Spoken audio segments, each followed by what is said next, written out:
Today's daily LeetCode problem of the day is Spiral Matrix Part 3, number 885. For this problem, we start at a cell start, row start, column start, and in a row by columns grid facing east. The northwest corner is in the top left of our grid, and the southeast corner is at the bottom right of our grid. We want to walk in a clockwise spiral shape and visit every position in the grid. However, we can move outside the grid's boundary, and if we do, we will continue to walk outside the boundary, and we will return back into the grid later. Eventually, we're going to reach every single spot in our row by column grid. We want to return an array of coordinates representing the position of the grid in the order that we visited them. So for this problem, if we have a grid with one row and 4 columns, we're going to start at 0, 0. So the very left topmost spot, we would simply just move all the way to the right because we're moving east. We're moving to the right. So we go 0, 0, 0, 1, 0, 2, 0, 3. For our second example, we have 5 rows, 6 columns, and we're going to start at the position 1, 4. So we start at 1, 4, go to 1, 5. However, 1, 5, because this is 1 indexed, if it were to be 0 indexed, 5 is technically the last column. So we're going to move down. We're going to move south. So then we go to 2, 5, and then after we move south 1, we're going to move back west because we're going in a spiral. So then we go to 2, 4, and then 2, 3. So this is 2, 3 is 1 less on the columns than our start. So then we're going to move back up because this is a non-visited spot. So then we go to 1, 3, 0, 3, 0, 4, 0, 5, so on and so forth. I hope you can enjoy my art skills real quick and see I am a front-end developer. So for this problem, we would start in this spot, in the spot 1, 4. We'd move east 1. This is an unvisited node. Down, left, left, up, in a spiral form, even traversing outside of the grid when necessary to get back into spots within the grid, ultimately reaching every single position ending in the node 0, 0. So we are going to leave our grid, however we will eventually return back to it, ending up going in this spiral type pattern.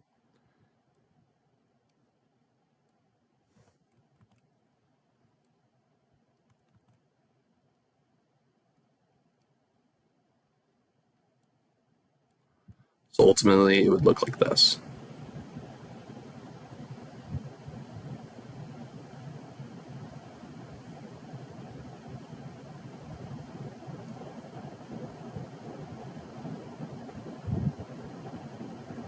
Ending at the spot 0, 0.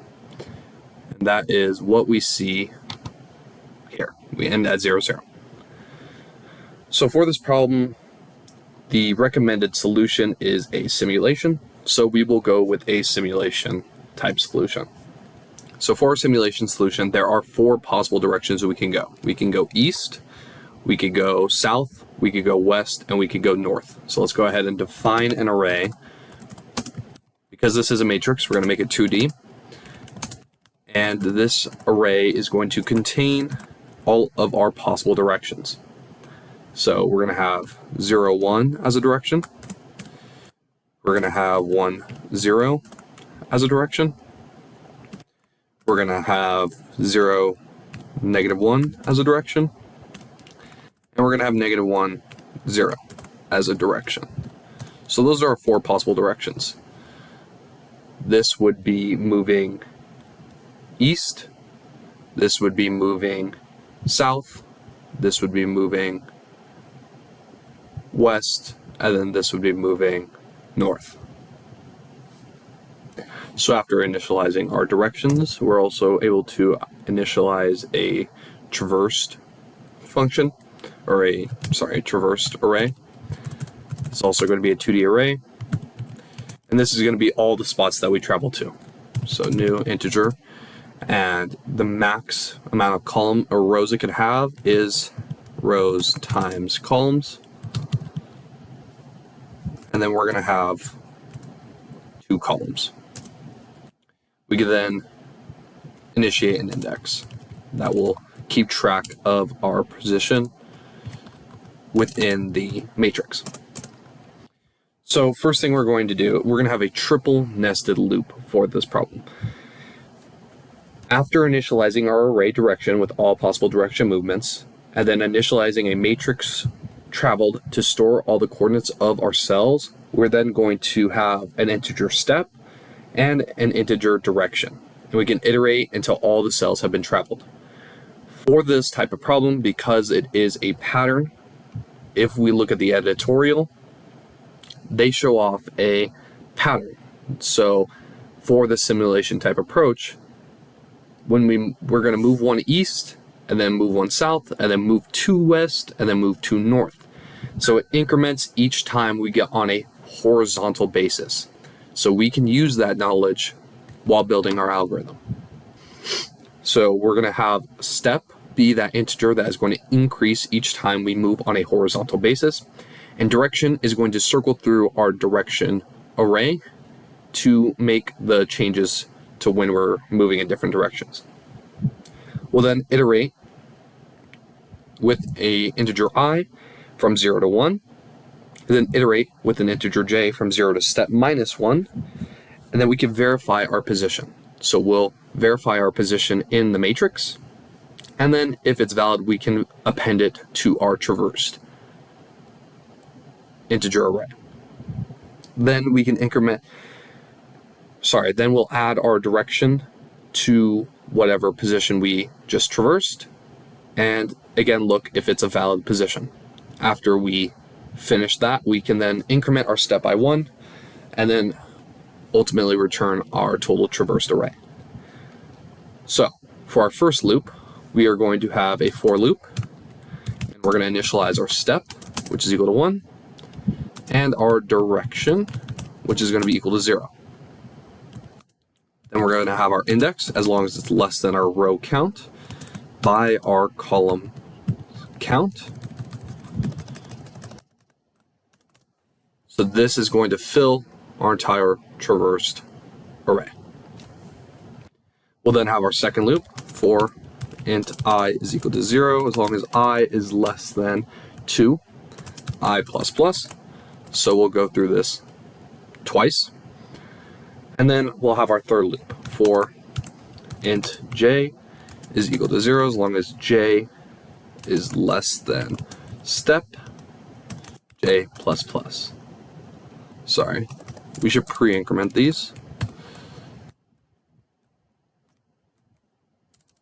These 2 variables.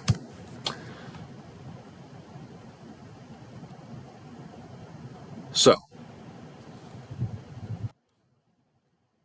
for this loop,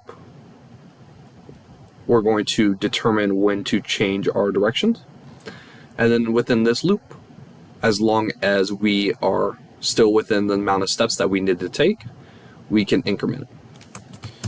So first thing we want to do is validate our current position, make sure that it is somewhere in our matrix. So if our R start is greater than or equal to 0, and our start is less than our total row count, because it is not 0 indexed, it's 1 indexed, and our column start is greater than or equal to 0, and column start is less than the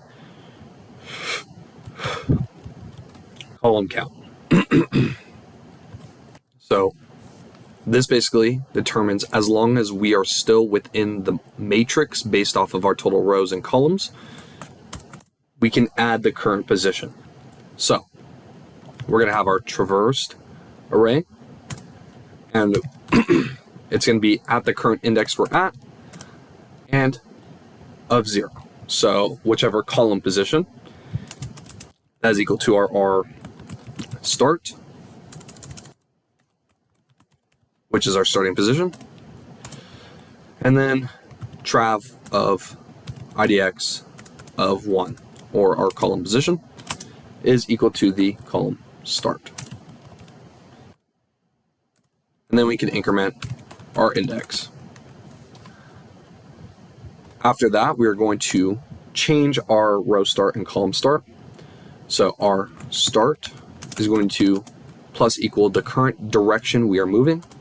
And we can know what direction we're moving by using the direction integer that we identified. And its column position. And then the column start will plus equal the same, but for the column position.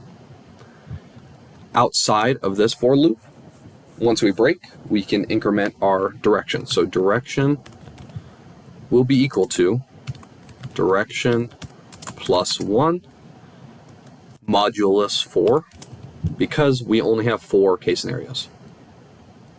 So if we reach 0, 1, 2, 3, if it reaches 4, it will go back to 1, meaning we're moving back east. Outside of that for loop, we can increment our steps. Then we can simply return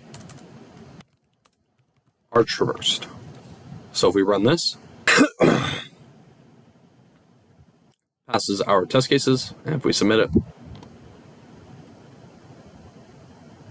passes our solutions. No Python today, but thank you, and follow for more daily LeetCode solutions.